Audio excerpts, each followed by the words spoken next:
നാടുപോലത്തെ ഒരു വിധേയത്വം ഈ ഉപദേശത്തോട് എനിക്കുണ്ട്. ദീനിനെ സ്നേഹിക്കുന്ന ആളുകളാണ്, അള്ളാഹുവിനെ സ്നേഹിക്കുന്ന ആളുകളാണ്, മുത്തുനബിയെ സ്നേഹിക്കുന്നവരാണ്. പക്ഷേ നമ്മുടെ ചെറുപ്പക്കാരോട് പറയാം, റമദാൻ കഴിഞ്ഞാൽ പെരുന്നാളിനൊരു അടിച്ചു പൊളിച്ചിട്ട് ഒരു തരത്തിലുള്ള ചില കാട്ടിക്കൂട്ടലുകൾ നമ്മുടെ ഇബാദത്ത് നഷ്ടപ്പെടുന്ന രീതിയിലേക്ക് ഒരിക്കലും മാറിപ്പോകരുത്. ഉസ്താദുമാരും പണ്ഡിതന്മാരും ഒക്കെ അത് പറയുമ്പോൾ ആവേശത്തിൻ്റെ തിരക്കിൽ ചെവി കൊള്ളാതെ പോകരുത്. നമ്മളൊരിക്കലും നന്മയെ നശിപ്പിക്കരുത്. അള്ളാഹുവിന് ഇഷ്ടമില്ലാത്ത ആഘോഷ പരിപാടികളൊന്നും ചെയ്യരുത്. ജനങ്ങളെ ബുദ്ധിമുട്ടിക്കുന്നത് ഒന്നും ചെയ്യരുത്. അതാണ് വേണം. ഇത്തഖുൽ ലആനീൻ, നിങ്ങൾ ജനങ്ങളുടെ ശാപം ഇത്തഖുൽ ലആനൈൻ എന്ന് റസൂലുള്ളാഹി സ്വല്ലല്ലാഹു അലൈഹി വസല്ലം. രണ്ട് ചെറിയ വിഷയമാണ് നബി തങ്ങൾ പറഞ്ഞത്. വഴിയിൽ മൂത്രമൊഴിക്കുക, ജനങ്ങൾ വിശ്രമിക്കുന്ന മരത്തിൻ്റെ താഴെ ബസ് സ്റ്റോപ്പിൻ്റെ അടുത്തുനിന്ന് മൂത്രമൊഴിക്കുക. ഇതൊക്കെ ചെയ്യുമ്പോൾ ജനങ്ങൾ ശപിക്കും, ഇത് നിങ്ങൾ സൂക്ഷിക്കണം, ജനങ്ങളുടെ ശാപം വാങ്ങരുത് എന്ന് റസൂലുള്ളാഹി. അന്ന് പിന്നെ സമരവും കല്ലേറൊന്നും ഇല്ലാത്തത് കൊണ്ടായിരിക്കാം അല്ലേ? അതുകൊണ്ടൊക്കെ ഉണ്ടാകുന്ന ശാപം എത്രയാണ്. വഴിമുടക്കുകയും റോഡ് തടസ്സപ്പെടുത്തുകയും ചെയ്ത് നമ്മൾ ചെയ്യുന്ന കാട്ടിക്കൂട്ടലുകളൊക്കെ നമ്മുടെ ഒരു ആവേശം മാത്രമേ അവിടെ നോക്കുള്ളൂ. റോഡ് ബ്ലോക്കായി എന്നുള്ളതാ വാർത്ത. അങ്ങനെ ചെയ്യരുത്. നമ്മൾ അതിൻ്റെ ആളുകളല്ല, നമ്മൾ മുത്തുനബിയുടെ ആളുകളാണ് സ്വല്ലല്ലാഹു അലൈഹി വസല്ലം. ഒരു വഴിയിലൂടെ നടന്നു പോകുമ്പോൾ ഒരു നായ അതിൻ്റെ കുഞ്ഞിന് മുലപ്പാൽ കൊടുക്കുകയാണ്. ആ സമയത്താണ് സ്വഹാബത്തിനോട്, ഈ വഴിക്ക് നമ്മൾ പോവണ്ട, നമ്മളിങ്ങനെ പോയാൽ ആ നായ അതിൻ്റെ കുഞ്ഞിനെ ഇട്ടേച്ച് ഓടിപ്പോയി പോകും, നമുക്ക് വഴിമാറിപ്പോകാം, ആ നായയ്ക്ക് അവിടെ തടസ്സം വരുന്നുണ്ട് എന്ന് പറഞ്ഞ് സ്വന്തം അനുയായികളുമായി മറ്റൊരു വഴിക്ക് യാത്ര വഴിതിരിച്ചു വിട്ട നബിയാണ് നമ്മുടെ റസൂൽ സ്വല്ലല്ലാഹു അലൈഹി വസല്ലം. അങ്ങനത്തെ നമ്മളിൽ നിന്നൊരു ബ്ലോക്ക് ഉണ്ടാകുന്ന ഏർപ്പാടുകൾ, ആളുകൾ ശപിക്കുന്നത്, ബസ് യാത്രക്കാർ, നടന്നു പോകുന്നവർ, ഹോസ്പിറ്റലിൽ പോകുന്നവർ, ഇവരൊക്കെ ശപിക്കുന്ന തരത്തിലുള്ള ഒരു തരത്തിൽ പ്രവർത്തനങ്ങൾ നമ്മുടെ ജീവിതത്തിൽ ഉണ്ടാവരുത്. ഇത് സൂക്ഷിക്കുക. അള്ളാഹു നമുക്ക് തൗഫീഖ് നൽകട്ടെ. അതാണ് നമ്മൾ ശ്രദ്ധിക്കേണ്ടത്. നമ്മുടെ ഹബീബിൻ്റെ അനുയായികളാണ്. നമ്മുടെ ജീവിതവും നമ്മുടെ പ്രവർത്തനവും ഹബീബിൻ്റെ സുന്നത്ത് റിഫ്ലക്റ്റ് ചെയ്യണം. അപ്പോഴാണ് നമ്മൾ മുത്തബിഉ സുന്നകളാകുന്നത്. അള്ളാഹു തൗഫീഖ് നൽകട്ടെ.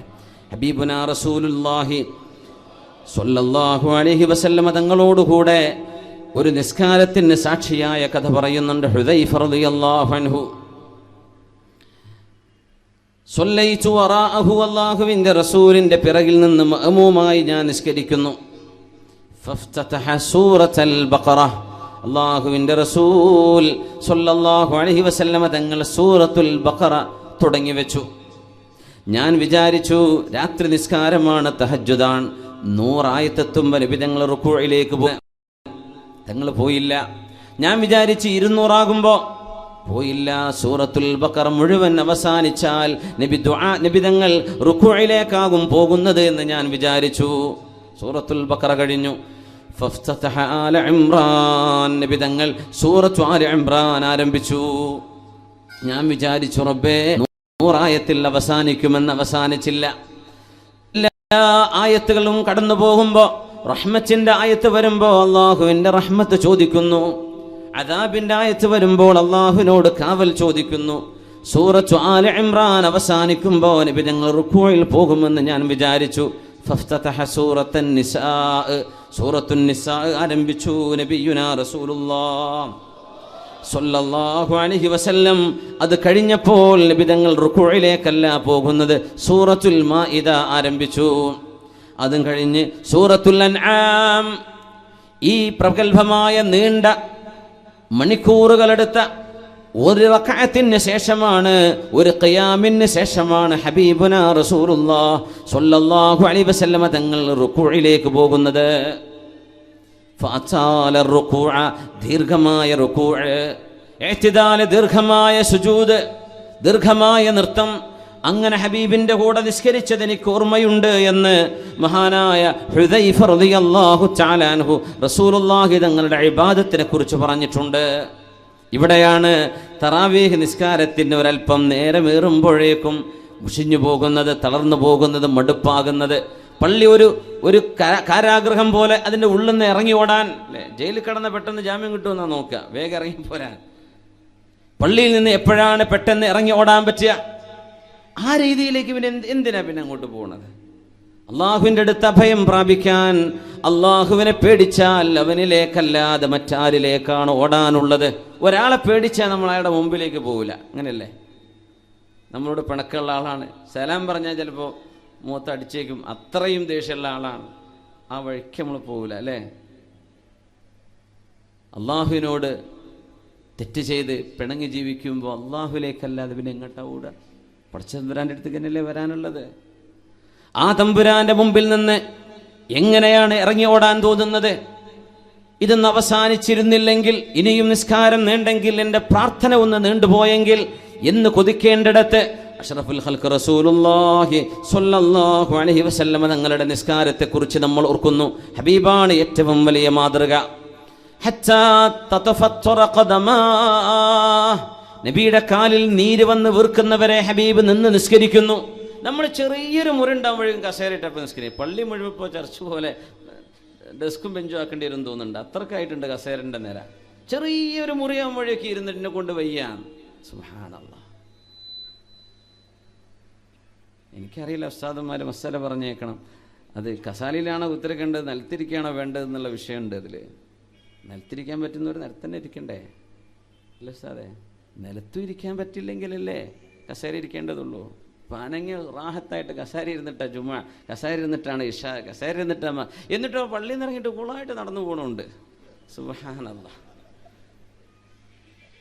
ഏറ്റവും പ്രയാസമുള്ള ആളുകളെ കുറിച്ചല്ല ഈ പറയുന്നത്. അള്ളാഹു അവർക്കൊക്കെ ശിഫ കൊടുക്കട്ടെ. ബുദ്ധിമുട്ടുള്ളവരെ കുറിച്ചല്ല പറയുന്നത്. അവർക്ക് എഴുതുറുണ്ട്, മഅദൂര്യങ്ങളാണ്. അള്ളാഹു ഇളവ് ചെയ്തിട്ടുണ്ട്. ലാ യുകല്ലിഫുല്ലാഹു നഫ്സൻ ഇല്ലാ വുസ്അഹ. ഒരാളെ കൊണ്ട് കഴിയാത്തത് അള്ളാഹു ചെയ്യിപ്പിക്കൂല എന്നാണ്. പക്ഷേ ഹബീബിൻ്റെ ഈ നിസ്കാരത്തെ പറ്റി കേൾക്കും. നമുക്ക് കഴിയോ കാല് നീര് വരുന്നവരെ നിൽക്കാൻ?